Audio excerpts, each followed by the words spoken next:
کہ جمعے کی ترتیب تو پتہ ہے، احادیث کی روشنی میں بھی اجماع امت ہے کہ پہلے جو ہے وہ آپ نے تقریر کرنی ہے، اس کے بعد نماز۔ عید کا جو ہے معاملہ اس سے الٹ ہے، پہلے نماز اور اس کے بعد تقریر ہوگی، اور اس میں ممبر بھی نہیں رکھا جائے گا، بغیر ممبر کے۔ 7ویں حدیث خلفائے راشدین، یہ کہتے ہیں جی پہلے خلفائے راشدین سے ثابت کریں، نبی صلی اللہ علیہ وسلم کو چھوڑ دیں، خلفائے راشدین وہ بھی سن لو ان کی سنت کیا تھی۔ بخاری اور مسلم دونوں میں ہے، مشکات میں 1428 عبداللہ ابن عمر کہتے ہیں کہ میں نے نبی صلی اللہ علیہ وآلہ وسلم، سیدنا ابو بکر اور سیدنا عمر رضی اللہ تعالی عنہما وعلیہم السلام کے ساتھ عیدین کی نمازیں پڑھی ہیں۔ یہ سب لوگ نماز عید کو خطبے سے پہلے پڑھا کرتے تھے۔ یہ اتنی تکرار کیوں آ رہی ہے؟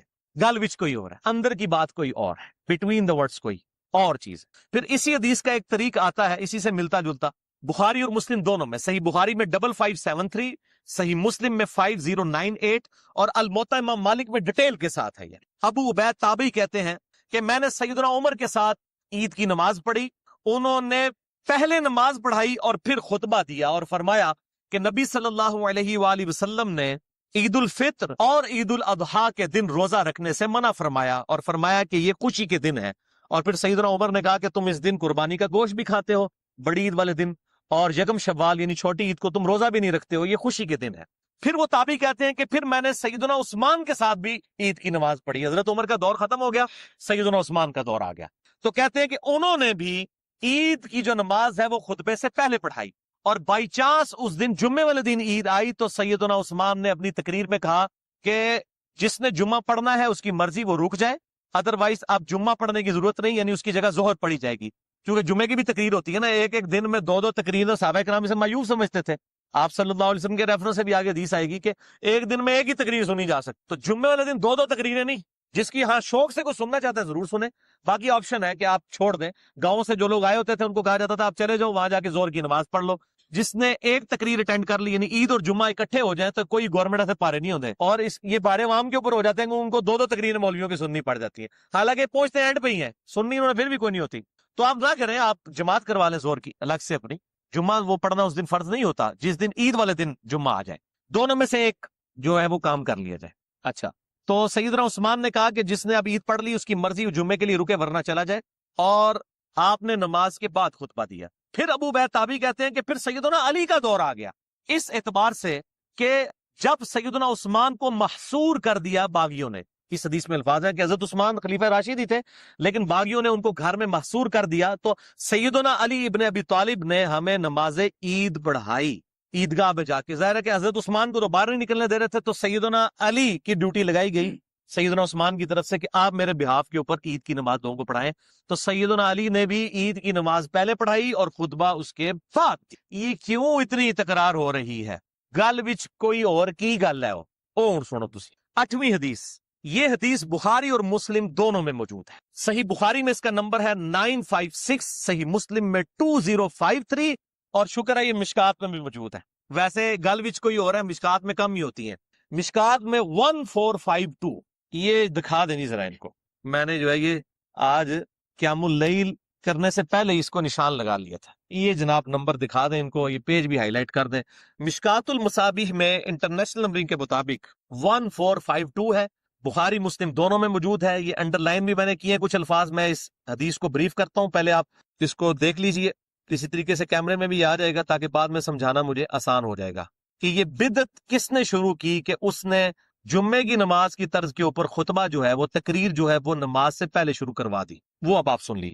ابو سعید خدری رضی اللہ تعالیٰ عنہ کہتے ہیں اسی حدیث میں، بخاری مسلم دونوں میں، مشکات 1452، کہ عید الفطر اور عید الاضحیٰ کے لیے جب نبی صلی اللہ علیہ وآلہ وسلم تشریف لے جاتے تو پہلے نماز پڑھتے، پھر کھڑے ہو کر خطبہ دیتے اور لوگوں کو اپنی طرف متوجہ کرتے، اور پھر کوئی لشکر بھیجنا ہوتا تو بھیجتے، پھر صدقے کی ترغیب دلاتے، خواتین سب سے زیادہ صدقہ اور خیرات کیا کرتی تھی، اور پھر آپ صلی اللہ علیہ وآلہ وسلم گھر تشریف لے جاتے، اور یہ معمول ایسے ہی رہا حتیٰ کہ مروان بن حکم کا دور آ گیا۔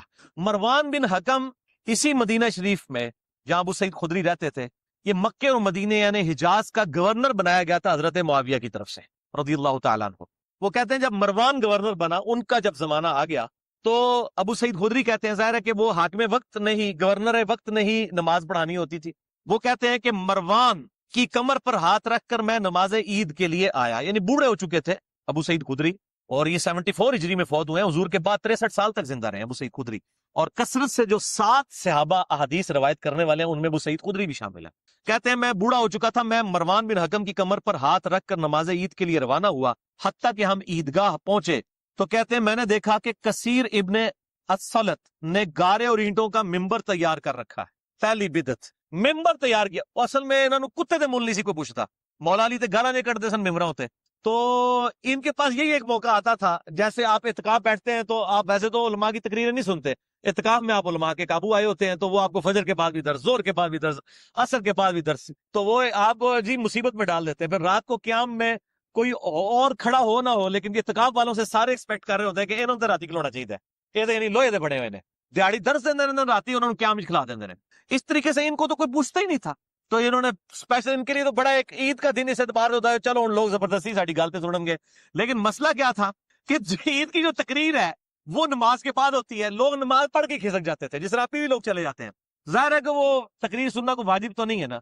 और ये तकरीरों के अंदर कहते थे अली पर लानत, अली से मोहब्बत करने वालों पे लानत, इब्ने जुबैर पे लानत, इब्ने जुबैर से मोहब्बत करने वालों पर लानत, नाऊज़ बिल्लाह मिन ज़ालिक।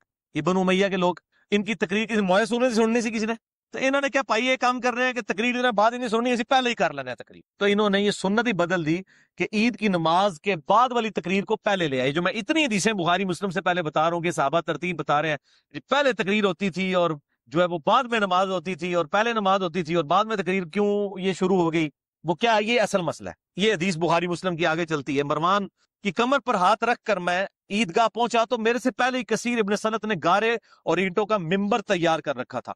मरवान मुझे अपना हाथ खींच खींच कर मिंबर की तरफ लेके जा रहा था। अबू सईद खुदरी को, ये बूढ़े हो चुके थे, ये बेचारे सहारे से आए मरवान के, और मरवान भी बुजुर्गों को साथ लेके आया कि लोग कहें कि जनाब यानी कि भी साढ़े नाल ने। देखें आज भी वो लोग बुजुर्ग लोगों को मेहमान खुसूसी बना देते हैं ना, ताकि उनकी जो चीजें पीछे छुप जाए। इसीलिए तो हजरत हुसैन के ऊपर तलवार रखी जा रही थी कि आप बैत करें, कि मतलब हुसैन ने बैत कर ली, बाकी कोई ना भी करे खैर है, लेकिन हुसैन भी डटा रहा, उन्होंने पता सी कि मैं बैत कर ली तो आले उमैया और आले अब्बास की बदमाश जो मलूकियत है ये दीन का हिस्सा बन जाएगी। सैयदना हुसैन का स्टेटस बाकी साहबा वाला है ही नहीं था, वो कंप्रोमाइज कर लेते बेड़ा गर्क हो जाता। बाकी सारे साहबा का बैत करना कोई माना नहीं रखता था जब तक सैयदना हुसैन बैत ना करें on the behalf of profit, वो नबी सल्लल्लाहु अलैहि वसल्लम की औलाद में से, अहले बैत में से थे। तो यहाँ पे भी अबू सईद खुदरी कहते हैं वो मुझे खींच रहा था मिंबर की तरफ। अब वो बेचारे बूढ़े हो चुके हुए थे, वो बेचारे पहले ही सहारे के साथ आए हैं और वो अब उनको पकड़ पकड़ के घसीट रहे हैं, और कहते हैं कि मैं मरवान को जो है मसल्ले की तरफ खींच रहा था। अंदाजा करें, यानी ये आले उमैया वर्सेस सहाबा इकराम। एक कहते नहीं ये सहाबा दे गुस्ताख ने, वो सहाबा दे गुस्ताख है ही आले उमैया। अबू सईद खुदरी उसको घसीटने लगे कि तू पहले नमाज पढ़ा, तो वो फिर आगे से कहने लगा अबू सईद, अल्लाह अकबर, ये है जुर्रत। वो कहता है कद तुरिका मा तअलम, अबू सईद तुझे पता है कि वो अगली सुन्नतें जो हैं ये खत्म हो चुकी हैं। अस्तगफिरुल्लाह व लानतुल्लाहि अलल कादिबीन, जो नबी सल्लल्लाहु अलैहि वसल्लम के तरीके को कहे ये खत्म हो चुका है और वो अपनी बिदअत जारी करते हैं। ये नवाकिज़ इस्लाम नहीं है, ये किताबें जनाब लिख लिख के मोहम्मद अब्दुल वहाब साहब की बांटते हैं। नवाकिज़ इस्लाम जी, किन चीजों से इंसान इस्लाम से बाहर हो जाता है? 10 नवाकिज़ इस्लाम। भाई जी नवाकिज़ इस्लाम का पहलवा फतवा जो है ना वो मरवान बिन हकम के ऊपर लगता है, जिसने नबी सल्लल्लाहु अलैहि वसल्लम की सुन्नत के बारे में अबू सईद खुदरी सहाबी को कहा कि तुझे नहीं पता ये तरीके खत्म हो चुके हैं। अच्छा, अब वो सहाबी खामोश नहीं हुए हैं अबू सईद खुदरी, उन्होंने कहा हरगिज़ नहीं, उस जात की कसम जिसके कब्जे कुदरत में मेरी जान है, यानी मैं बूढ़ा हो चुका हूं, मुझे पता है तुझे मरवा चढ़ दो बंदे नो, मेरी जान उसके अल्लाह के कब्जे में है, मुझे उस अल्लाह की कसम कि ऐ मरवान तू खैरो भलाई पर नहीं है। ये बात आप रज़ियल्लाहु ताला अन्हु 3 बार आपने रिपीट की और गुस्से से मिंबर से दूर चले गए, यानी मिंबर तक फिर उसके साथ नहीं गए कि तूने जो बिदत करनी है अकेले कर, मनु में माने खुसूसी बना के ना कर। और वो इतने बूढ़े होकर भी वो सहारा से लेके आए हुए थे, लेकिन उन्होंने फिर वो सहारा भी नहीं लिया कि मेरी वजह से कहीं अंडोर्स ना हो जाए आले उमैया कि जी अबू सईद खुदरी भी तो साथ खड़े हैं, तो वो भी तो सहाबी है ना। तो उन्होंने एंडोर्स कर दिया कि मरवान का अमल ये सही है, और ये मरवान भी खुद नहीं है, ये हजरत मुआविया का गवर्नर है हिजाज का। आप अंदाजा करें, बोले आज़ु बिल्लाहि ताला। तो ये आजकल मतलब फतावा कमेटी उलमाए अरब की और नवाकिज़ इस्लाम और ये सब कुछ सऊदी अरब वाले निकाल रहे हैं कि नवाकिज़ इस्लाम में मरवान बिन हकम को भी डाले ना, फिर पता चलेगा। ये मेरे भाइयों हदीस जो मैंने बयान की बुखारी मुस्लिम दोनों से, बुखारी में 956, मुस्लिम 2053, मिशकात में 1452, हमारे रिसर्च पेपर जो मेरा इल्मी एटम बम है उस पे ये 52 नंबर पे है। और मैंने अल्हम्दुलिल्लाह नासबियों और रावजियों की मौत तैयार की है इल्मी तौर पे। वाक़या करबला का हकीकी पस मंजर, ये ख्याली पस मंजर नहीं सलाउद्दीन यूसुफ ये किफायतुल्लाह सनाबली का जाली पस मंजर, ये ख्याली पुलाव नहीं, ये हकीकी पस मंजर 72 सहीहुल इस्नाद हदीस की रोशनी में अहले सुन्नत की मेन स्ट्रीम की किताबों से, अक्सर हदीस बुखारी और मुस्लिम से है। कुल 200 रवायतें मैंने इसके अंदर जमा की हैं और अल्हम्दुलिल्लाह ये इंटरनेशनल पॉम्फलेट है। सबसे पहले अरबी में लिखा, ये मौलवियों का अरबी वाला एजा भी मैंने निकाला है। उसके बाद इसका उर्दू तर्जमा हुआ और ये हजारों की तादाद में हम फ्री बांटते हैं और व्हाट्सएप के जरिए तो लाखों लोगों तक ये अल्हम्दुलिल्लाह पहुंच चुका है। इंटरनेशनल है, अरबी में भी है, उर्दू में भी है, हिंदी में भी है और इंग्लिश में भी, चारों जुबानों के अंदर ये रिसर्च पेपर है। और इसमें मैंने बनु उमैया के पूरे करतूत खोले हैं कि किस तरीके से इन लोगों ने दीन को बदला। और मेरे कई लेक्चर्स भी हैं और एक पर्टिकुलर इसी के ऊपर सूरह मरियम में एक आयत आती है कि अंबिया के जाने के बाद नाखल्फ लोग उनके जानशीन हुए, उन्होंने दीन को बदला। वो सारी हदीस मैंने मसला नंबर 116D 116-D मसला में मैंने एक लेक्चर रिकॉर्ड कराया, उसका नाम ही है बनु उमैया नबी सल्लल्लाहु अलैहि वसल्लम के नाखल्फ जानशीन साबित हुए। उसमें भी मैंने ये हदीस बयान की है। बाकी इस रिसर्च पेपर में तो बहुत कुछ है। नवी हदीस भी सही बुखारी से है, मिशकात में 772 सैयदना इब्ने उमर का बयान है कि नबी सल्लल्लाहु अलैहि वसल्लम जब ईदगाह की तरफ तशरीफ ले जाते तो एक सहाबी छोटा सा नेजा आगे उठाकर चलते और ईदगाह में वो गाड़ा जाता, उसको सुतरा बनाकर आप सल्लल्लाहु अलैहि वसल्लम हमें नमाज पढ़ाया करते। तो ईदगाह में सुतरा आगे गाड़ा जाएगा, सुतरे के ऊपर मैंने मसला नंबर 110 ABCD के अंदर अलहदा से मेरा क्लिप चढ़ा हुआ है। ये सुतरा वाजिब नहीं होता लेकिन अफजल है कि सुतरा सामने होना चाहिए। जब बाज अब जो लोग हैं ईदगाह के हवाले से बड़ी सख्ती करते हैं, खुसूसन अहले हदीस में भी, सारे नहीं है कुछ, वो कहते हैं जी ईद की नमाज जो है ना ये सिर्फ ईदगाह में पढ़ सकते हैं, मस्जिद में ईद की नमाज नहीं हो सकती। ये बात पार्शली तो दुरुस्त है कि ईदगाह में ही नमाज होनी चाहिए, यही अफजल है, लेकिन ये कहना कि सिर्फ ईदगाह में नमाज होगी, ऐसा नहीं। नमाज मस्जिद में भी हो जाएगी। अफजलियत और गैर अफजलियत का चक्कर है और इसके ऊपर एम्फसाइज करना और जानबूझ के लोगों को टॉन्ट करना। खुसूसन हमारे पाकिस्तान के अंदर भी एक खास स्कूल ऑफ थॉट है, अहले हदीस का भी एक समझ लें उसी में, कि जो इस हवाले से सख्ती करता है। बाकी जो आम अहले हदीस हैं वो अल्हम्दुलिल्लाह मस्जिदों में ही नमाज पढ़ाते हैं और बाकी देवबंद बरेलवी भी शिया भी कोई ऐसा झगड़ा नहीं करते। तो मैं उनके लिए एक हदीस यहाँ पे ज़िम्नन बयान कर दूं।